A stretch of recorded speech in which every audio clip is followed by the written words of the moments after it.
All right, we are back for session number 2 tonight.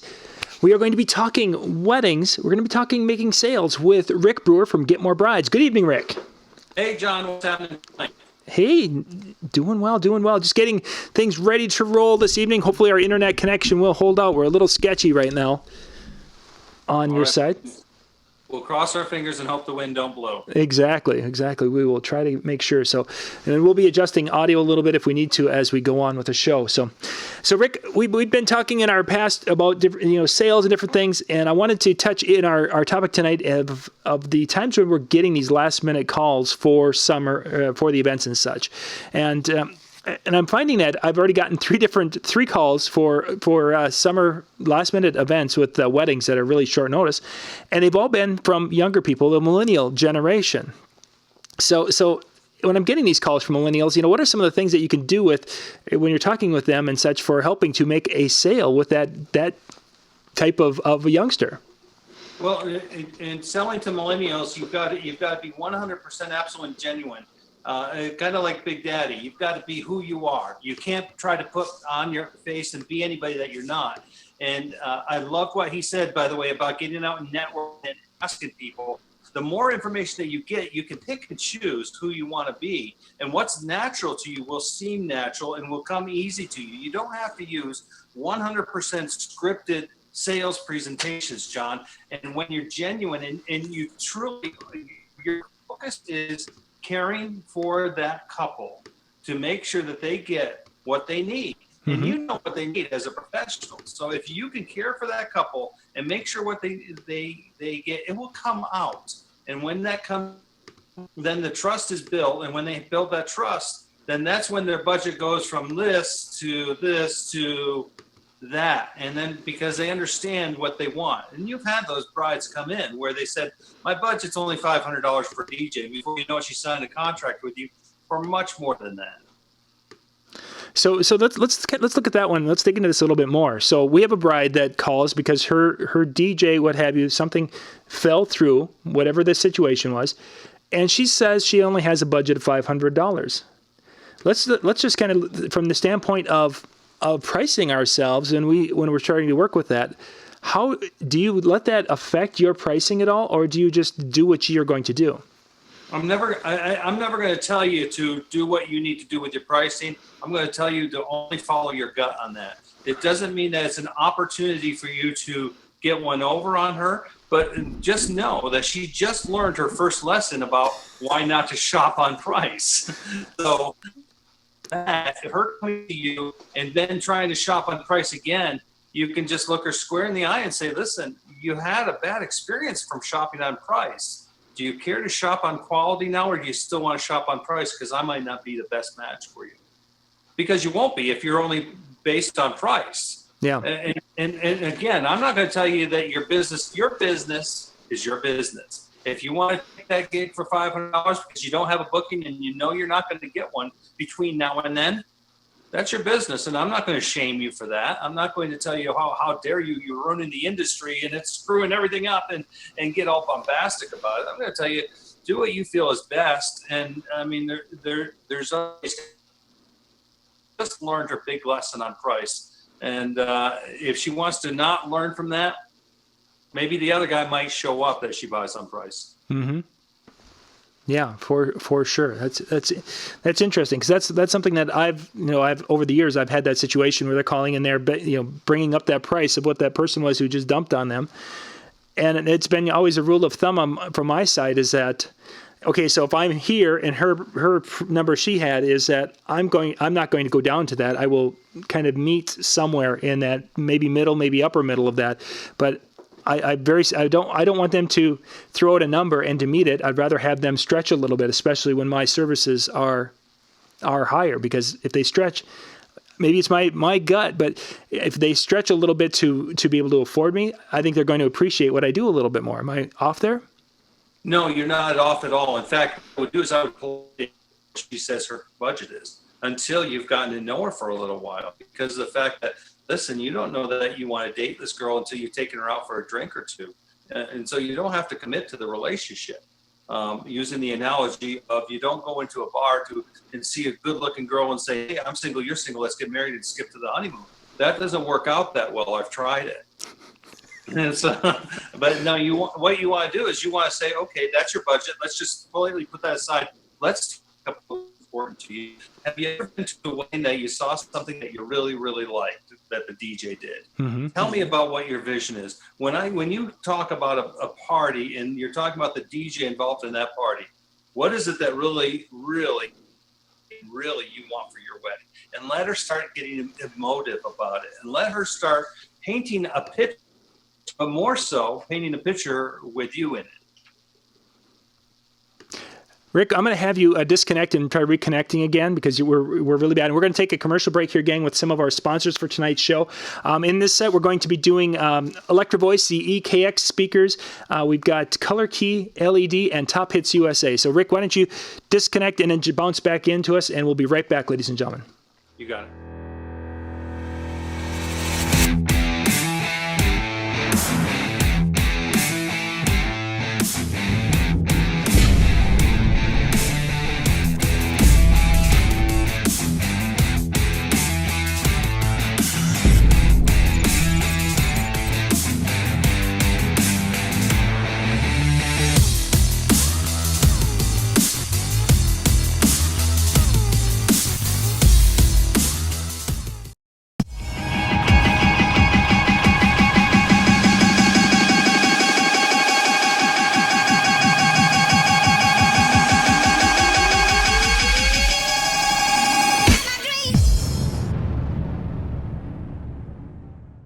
Top Hits USA from RPM. Our name says it all. Get the latest hits while they're the hottest. With Top Hits USA, you'll have the track for sure. Visit tophitsusa.com or call 800-521-2537 and get a free demo. DJ Event Planner will change the way you manage and run your business. Streamline all of your procedures and software into one easy-to-manage system. DJ Event Planner, the ultimate online planning tool.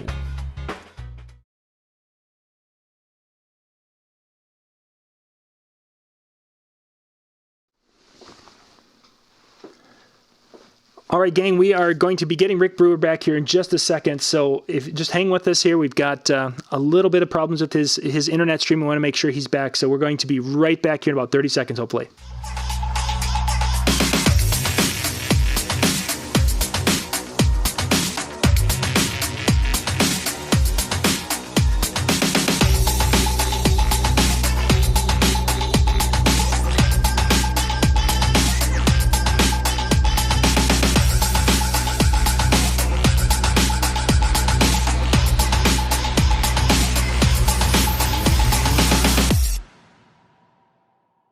Live right here.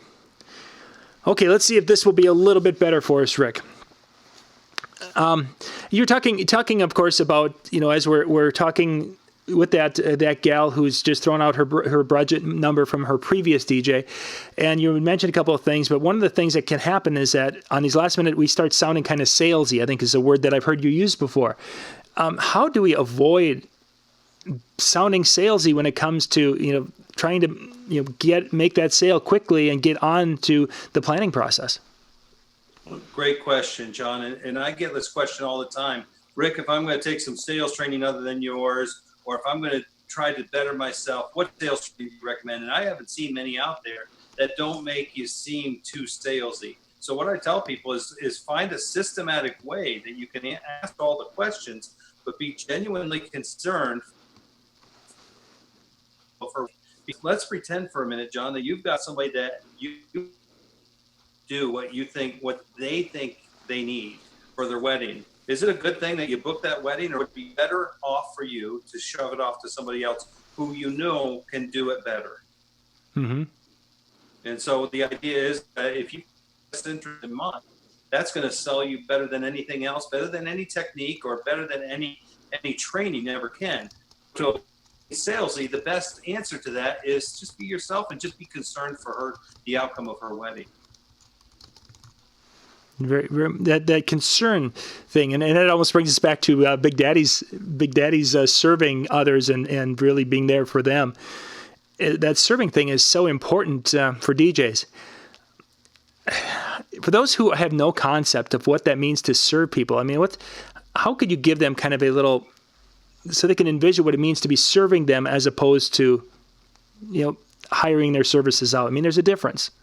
Right, and we do this every weekend, so it gets to be a job for us. And because this becomes a job for us, then we get used to it being something that is profit and loss, as opposed to the event of a lifetime. Many of the people who we serve, this is going to be the one time of their life where they get to be the star of their own show.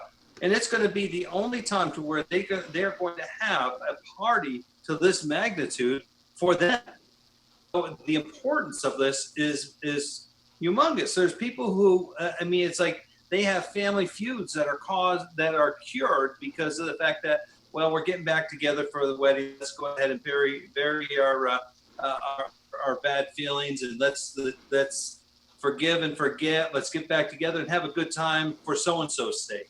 Right. And sometimes this event is so important, it might be Grandpa's last time that he gets to see you alive. So, the importance of these events, I'm not trying to dramatize this or anything, but it really is an event. Let's put it this way. What happens if you don't show up? Is your name going to be spread all over the news? What happens if you show up and you get drunk? Are you going to become a viral video of what not to do? So the importance of what you do is high. And while we don't focus on that enough, we do need to realize that we are serving a better cause than just trying to make money. There's a lot of people in the industry that are just here to make money. And part of my passion is to help them understand the importance of this day. As the father of daughters, I want to make sure that they realize that they are serving somebody else's daughter, somebody else's couple, that they are trying to have a great time, to where they're trying to impress, they're trying to enjoy. And sometimes they have the secret competition that they're trying to win. And again, that girl who's trying to be Cinderella that one time, to where she gets to be the belle of the ball. So when we start talking about service, if we're not genuine and we're trying to sell, then it becomes a commoditized function for us. The genuineness in serving, that's that we can come across to that. You mentioned a couple of things I want to ask about. You mentioned about the competition and maybe the bride may be wanting to be the belle of the ball. When we're talking with brides who are calling at a semi-last minute, is that kind of conversation about the concept of all these things that we can do to make this big day and making it you're the belle of the ball, is that conversation still valid for someone who's calling 2 weeks out because they are in a desperation mode, or is it something that they just need to have an answer for this immediate problem? Well, the answer to that is maybe, and if it's maybe, then it's a yes in my book.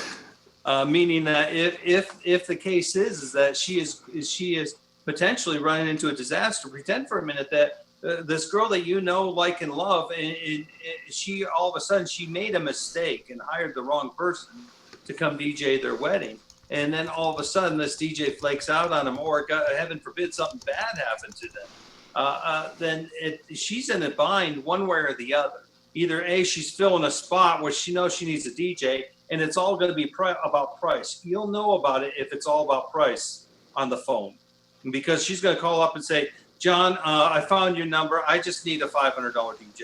I don't need much. I just need you to come make a couple announcements, introduce us, etc. Can you do a $500 DJ? And she's going to be that blunt.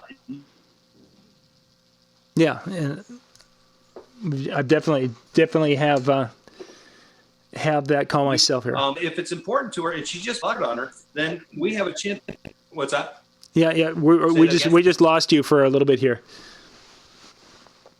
Okay, let me know when I'm back. Yeah, I think you are back. We've just been it's been a tough. We had a good stretch there for a little bit. Okay. But we lost you there. Let's kind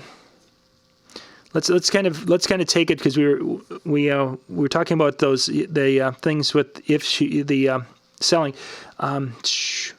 Let's jump to a question here. We got NW Premier Audio asked, when a person's talking about a last minute booking and such, how far out are brides booking their services this day and age? When we first did this 10, 15, 20 years ago, when we were booking, it seemed like our booking window was up to 3 years out. How are they doing it today? Yeah, I'm hearing it all. It's all over the board, and it all depends on the bride and her circumstances. Seems like it's a little bit shorter than normal. Let's pretend that the norm is 8 to 9 months. It seems like it's around 6 months, is what I'm hearing from my clients. Based on that, I've seen it shrink, and for photographers, they're typically buying them.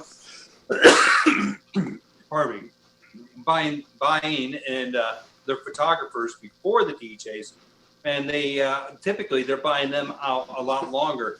Got down to where they were buying them out 30 to 60 days, and this was not too long ago. So right now, I'd say that the time frame is typically 6 months. If it's shorter than 6 months, either A, she's had a disaster, B, she doesn't have high priority, or C, she doesn't know how to plan a wedding. She's not a good planner. Yeah. Yeah, so I would say, like Danson too, and just said, 2 months. I would go 2 months or less. And I have had more calls over the last probably 10 years within 10 days, less than 2 weeks, and those are the ones where they're calling, and it's like the DJ backed out, or this didn't have, and I've mentioned this in other videos we did, is that sometimes there's legitimate reasons, and that the business person didn't hose them over, that they didn't sign a contract, they didn't return the contract, they didn't get the retainer, their check bounced in a retainer, and they never made good on whatever.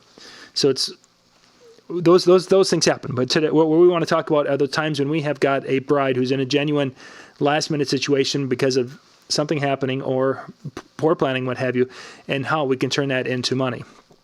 Right. And the key to it is that if you presume that it's a disaster that's not caused by her, I don't see where you're going to lose.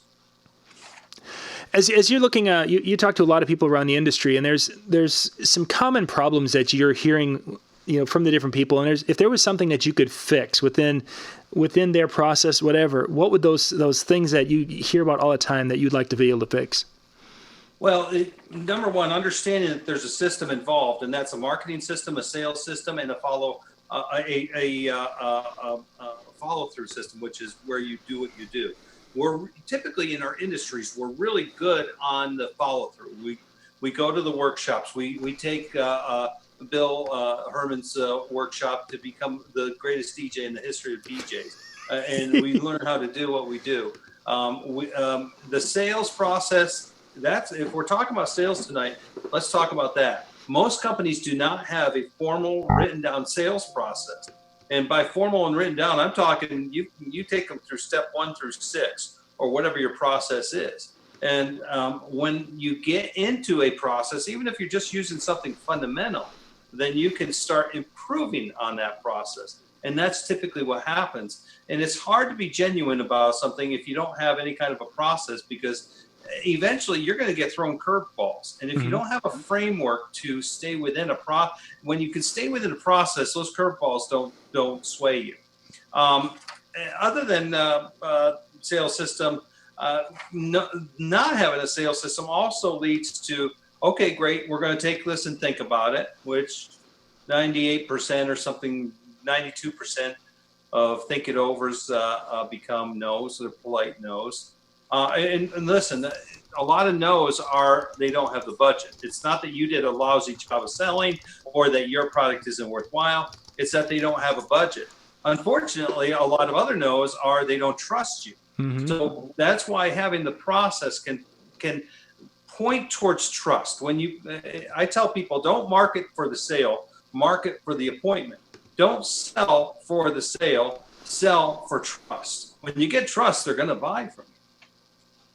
So you mentioned a process numerous times in this with this. As I'm thinking about this, and then we're tying it back with our short sales, and we're getting this call for the last minute thing. Can we go through a whole process, or should we try to aim to go through our whole process, or are there times where we just have to go from A to D to F to Y? My rule on that, John, is you control the sale, you control the direction it goes, because your client doesn't know which direction to go. And let me give you an example. Somebody shows up late and they say, I've only got 10 minutes. If you can't do something within 10 minutes, it's not going to be, well, let me show you this really quick, and then here's the contract, sign it really quick, cut me a check really quick, let me swipe your credit card, and then they're out the door. go like that. It's okay. Give me your information, and I got to get out the door. And it's like, I mean, if they can't make the appointment, if they're late for the appointment, if they're trying to rush through it, you control the process, you control the direction. Again, if you know the direction you want to go, you've got to take them step to step to step, but only take them one step at a point. For example, with a client, I'm going to tell them my ground rules. My ground rules are time, agenda, outcome, and other people. Time is how much time do we have? Outcome, what do you want, or agenda, what do you want to discuss today? What do you want to make sure that I cover so that I don't miss something? Outcome is what happens at the end of this meeting? Do we have to talk to other people? Do you have to do this? And then you can add your outcome onto that as well. And then other people is typically, because we're lousy at getting other people to the appointment. Work at getting other people to the appointment. You can leave that off. That's the first step. I've got 5 more steps I do. And those steps are things that you do, maybe making them shorter, making it a little bit longer, but you try to use those in each and every situation. Right, because of the fact that, and listen, again, when you know the process, it's easy to ad lib, if you will. Right. So I mean, it's like there's some times where you don't have to ask them, what's your priority on this? In my world, if I'm looking at somebody that wants to hire me as a consultant, if I said to them, John, on a scale of 1 to 10, 10 being you're not leaving this without fixing this problem, and 1 is if you tripped over it tomorrow, you might take a look at it. Where do you stand about fixing this problem and hiring a coach that will help you fix that problem and get you to where you want to be? Now go ahead and play with me for a minute. As far as role play. Yes, pretend that I just asked you that question on a scale of 1 to 10. Where do you stand as far as fixing this problem? Probably about a 7. 7's a great number, but it's not enough for most people to move, John. You ever see somebody that said they wanted to lose weight, but that they were at a 7? No, usually when they're at a 7 and losing weight, they just go back to eating bonbons. That's it. And so what would it take to get you to a 10? Anything? Well, if you'd throw in the autographed version of the most incredible book ever. Yeah, sure. That's where I'm supposed to throw back at you. Well, it's my book. I'll autograph it, right? I'll autograph it, but I'm not using blue ink. It's going to be... Well, Big Daddy's book won't be out till next month. So Exactly. Once it's out, I'll get you an autographed book. All right. Now, the thing is that that's just a priority step. I mean, it's like, and here's finding out what a couple's budget is. How do most DJs find out what the couple's budget is? Guess? Because they don't ask. They guess, or they ask, or they'll play a game like, "Where's your reception venue at?" Or you've got a really good job, so you can afford me. Or you live in a good part of town, so yeah, we're going up with the price. But what most brides coming in that you've dealt with, do they truly have a budget that they stick with? No, and I want to say that with an asterisk by it, is that they don't have a hard number generally, but their number, it's closer to that number in most cases than a much higher number. Right, exactly. It's sort of like the last time that you went out to buy a car. Salesman asked you, so how much you want to spend a month?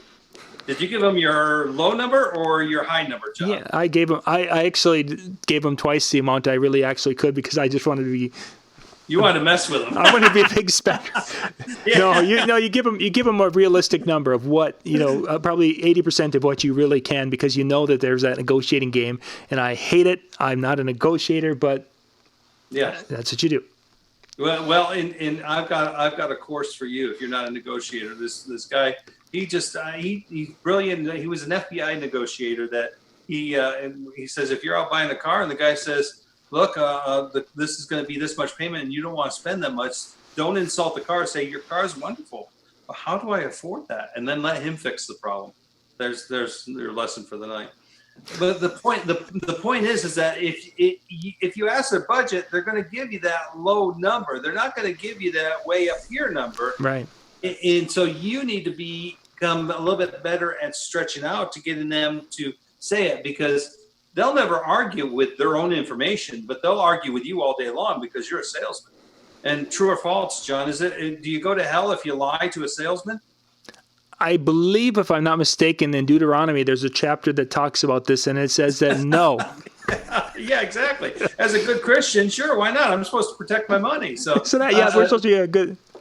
Yeah, so I mean, it's like you can lie to a salesman and you'll still get a pass at the pearly gates. So I mean, the idea is that they're looking at you as a salesman, and that's where that trust factor is so important. Once you get the trust, then they'll come clean with you. And here's that phrase that I hear up in the Northeast a lot is. To be honest with you, John, it's a little bit more, to be honest with you. When people start saying to be honest with you, that means that they're kind of giving you the key to the kingdom to where they're going to be honest with you now. It's a little what they call a little sales signal. Yeah, but you didn't say it like you didn't. Your accent wasn't there.